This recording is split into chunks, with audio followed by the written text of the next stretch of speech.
आप सुन रहे हैं कहानी अम्बे माता का चमत्कार। मनोहर नाम के एक गांव में एक साधु की 2 पुत्रियां थीं, सुमति और रेवती। सुमति देखने में कांतिवान थी, पर उसका स्वभाव बहुत ही कोमल था। वहीं रेवती दिखने में काफी सुंदर और चंचल थी। सारे गांव में उसकी सुंदरता के चर्चे थे।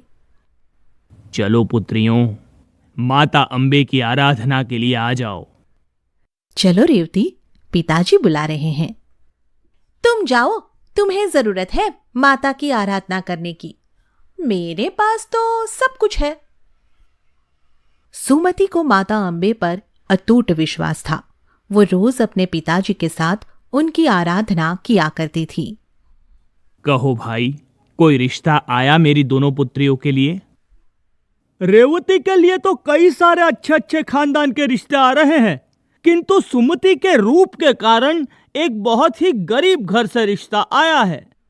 हे माता, ये आपकी कैसी लीला है? अब मैं क्या करूं? सुमति सब कुछ सुन लेती है और अपने पिताजी से कहती है, आप मेरी शादी गरीब परिवार में कर दीजिए पिताजी। मुझे अम्बे मां पर पूरा विश्वास है। अगर मेरी किस्मत में होगा तो मुझे जरूर सुख मिलेगा। जहां रेवती की शादी एक बड़े ऊंचे खानदान में होती है, वहीं सुमति की शादी एक गरीब लकड़ी काटने वाले के साथ हो जाती है। किंतु सुमति का विश्वास मां अम्बे पर अटूट था। वो बिना किसी शिकायत मां अम्बे का आशीर्वाद लेकर अपने पति के साथ चली जाती है। सुमति बड़े कष्टों के साथ अपना जीवन व्यतीत कर रही थी, किंतु फिर भी उसने एक दिन भी मां अम्बे की आराधना करना नहीं छोड़ा। क्या हुआ जी, आज आप लकड़ियां नहीं लाए? पूरे गांव में बारिश की वजह से लकड़ियां गीली हो गई है, कहीं भी लकड़ी नहीं मिली। कोई बात नहीं जी, कुछ दिन हम फलाहार खाकर ही गुजारा कर लेंगे। सुमति और उसके पति ने पूरे 9 दिनों तक अन्न का दाना भी ग्रहण नहीं किया, केवल जल और फलाहार का सेवन ही करते रहे। और एक दिन उनके द्वार पर एक छोटी सी कन्या आ खड़ी हुई। तुम कौन हो कन्या? यहां कैसे आई हो? मुझे बहुत भूख लगी है, क्या आप मुझे कुछ खिला सकती हैं? हाँ हाँ, अंदर आओ। सुमति के पास ज्यादा कुछ तो था नहीं, बस थोड़ा सा दूध और थोड़े चावल पड़े थे।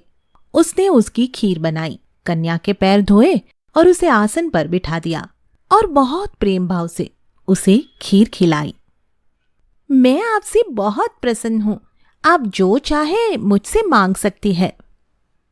और देखते ही देखते कन्या एक दिव्य रूप में बदल गई। ये दिव्य रोशनी कैसी है? आप कौन हैं? पुत्री, मैं मां भगवती अम्बे हूं। मैं तुम्हारी भक्ति से अत्यंत प्रसन्न हुई हूं। तुमने और तुम्हारे पति ने 9 दिनों तक फलाहार का सेवन किया। उस वक्त मेरे नवरात्र चल रहे थे और आज कन्या को भोग भी लगा दिया। तुम मांगो, तुम्हें क्या वरदान चाहिए पुत्री?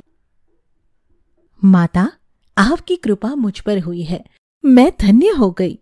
मैं और मेरे पति सदैव आपकी आराधना करते रहे, मुझे और कुछ नहीं चाहिए। सुमति, मैं तुम्हें वरदान देती हूं कि तुम्हें संसार का हर सुख प्राप्त होगा और तुम्हें जल्द ही एक अलौकिक पुत्र की प्राप्ति भी होगी। और जो भी भक्त तुम्हारी तरह मुझ पर अटूट विश्वास रखेगा, मैं उसके सारे कष्ट दूर कर दूंगी। मां अम्बे की कृपा से सुमति का घर संसार हर तरह के सुखों से भर गया। जिस रूप की वजह से उस पर सब हंसते थे, मां अम्बे की कृपा से वो भी सुंदर बन चुका था। उसके पति को व्यापार में बहुत तरक्की मिली और मां अम्बे की कृपा से सुमति को एक पुत्र की भी प्राप्ति हुई। सुमति अब मां अम्बे की कृपा की कथा हर किसी को सुनाती थी और गरीबों की भी सेवा और मदद किया करती थी।